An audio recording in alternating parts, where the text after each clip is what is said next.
Second lesson on multiplying fractions. This lesson we want to spend a bit more time focusing on the mixed numerals part. Last time we just had proper fractions. Now we want to bring in the mixed numerals. So, just like when we were adding and subtracting, your mixed numerals must be changed into improper fractions before you do the multiplying. So fill in the blanks there. These two blanks here are improper fractions. And that keeps things really simple. No matter whether you are adding, subtracting, multiplying, and hint, hint, when we do dividing, it'll be the same thing there as well. You always change your mixed numerals into improper fractions. It just keeps things really simple. So, the first two questions are a recap of what we did yesterday. So for those of you who were away, or those of you who would just like to see how to go through all that again, we have these first two questions. So when you see the multiplication sign, and please make sure that you always look, because it's very easy to get confused, because the only difference is that one's a multiply. It would be very easy to just turn that into a plus, and then it's a completely separate type of question. So always make sure you pay attention to that symbol. We're multiplying.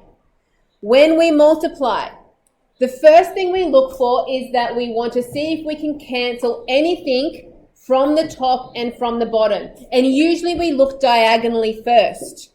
So if I look at the 6 and the 18, both of those numbers can be divided by 6. So 6 divided by 6 goes once, and 18 divided by 6 goes 3 times. Then, one second, we have it. Can I borrow your charger? Oh. Thank you. Then we're going to look the other way. So the other diagonal, the 14 and the 7. What can I divide both of them by? Kobe? 7. Good. So I divide them. 7 divided by 7 goes once, and 14 divided by 7 goes twice. Once you have cancelled everything as much as you possibly can, sometimes if you don't find the biggest number straight away, you might have to divide a second time. Once you've found them, though, we want to multiply what is left. And all we do to do that is we multiply the top two numbers together. So 1 times 2 is 2. And we multiply the bottom two numbers together. 1 times 3 is 3. If you are in any doubt as to whether your answer is right or not, you can check the whole thing on your calculator.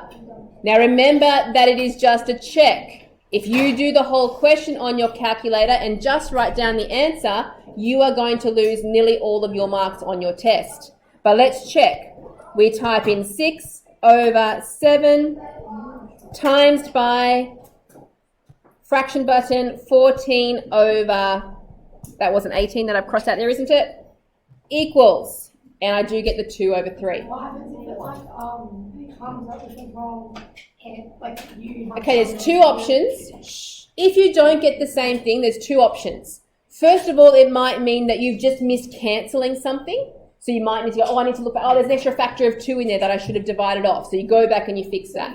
You could go, I've got something wrong, go back and check and fix it up. I always, and maybe I shouldn't be doing this while the video is running, I always do maths questions in pencil. And I strongly suggest that a lot of you do as well. I know a lot of you like to write in pen. But for these kind of questions where you've got crossing out and those kind of things, it's easy to rub out your mistake with pencil rather than try to redo the question in pen. Timo. So it's just basically the same rule as we did last time? Yeah, these ones are. This is exactly the same. We're doing a revision of this first. That's right. So let's try it again. Question 2. So looking diagonally, we're always looking to simplify first. We're going to check the 6 and the 8. I look at those, I go, they're both even numbers. I can divide by 2. So you always want to check 2, 3. 2 for even numbers is always going to work, maybe a higher even number. If it's an odd numbers, you're looking for things like 3 and 5 usually, okay? So those two I can see they're even, I can divide by 2. So let's cross that off. 6 divided by 2 is 3. and 8 divided by 2 is 4. Okay, checking the other diagonals, the 9 and the 6. Now 9 is an odd number, 6 is even, but 9 is odd, which means 2 is not going to work. So let's try 3. Can I divide both of those by 3? Yeah. Yes, I can. So 9 divided by 3 is 3. 6 divided by 3 is 2. Now I have cancelled in both directions, and you could multiply those together. But look at the numbers that I have there. On the left-hand side, I have 3 on the top and 3 on the bottom. Remember that they don't always have to be diagonally. As long as it's top and bottom, they can cancel. So the 3 and the 3, I could divide by 3 to get a 1 and a 1. How about the 2 and the 4? Yeah. I can divide by 2, they're both even numbers. Yeah. Divide by 2, I get 1 and 2. That is now completely simplified. Let's times what's left. 1 times 1 is 1. 1 times 2 is 2. So all that work and it just comes out to be a half. Yeah. I didn't cancel the second time, but I still got a half. So if you didn't cancel the second time, let me backtrack a bit. You would have got 3 times 2 is 6 over 3 times 4, which is 12, yes? Yeah. And then you just go, all right, I can see that I can simplify that some more. And then you can go, I can divide by 6 to give me 1 over 2. That is okay if you have done that. I do want to see that you have tried to find as much cancelling as possible though first. You get mine? No. As long as you have done some of the cancelling, because I'm trying to avoid having people just go, let's times, and just type in our calculator to simplify. Because they're not, we're not going to do that. Okay, so I want to see that you are actually cancelling, but if you've missed one, I'm okay with you doing that bit there at the end, okay? All right, question 3. So this is the new bit. We have mixed numerals. So it's really not that much different. All we need to do is change them into improper fractions, and then everything else is the same. So the first fraction is 2 and 1/3. So remember, the number on the bottom stays on the bottom. To work out the number on the top, we times the 3 with the 2. So 3 times 2 is 6. Plus on that 1 makes us 7 over 3. Now let's do the same thing for the second fraction. The 5 on the bottom stays on the bottom. Girls, Camilla, listening. You can do that later. To find the top number, 1 times 5 is 5, plus 1 is 6. Okay, now remember that we're timesing, not adding. So I'm looking for cancelling. Looking on the diagonals, the 7 and the 5, they're both prime numbers. That's not going to happen. So let's check the other diagonal. 3 and 6, yep, I can divide by 3, good. So 3 divided by 3 goes once. 6 divided by 3 goes twice. Okay, so I've done some cancelling. Now I want to multiply what's left. 7 times 2 is 14. And on the bottom, 1 times 5 is 5.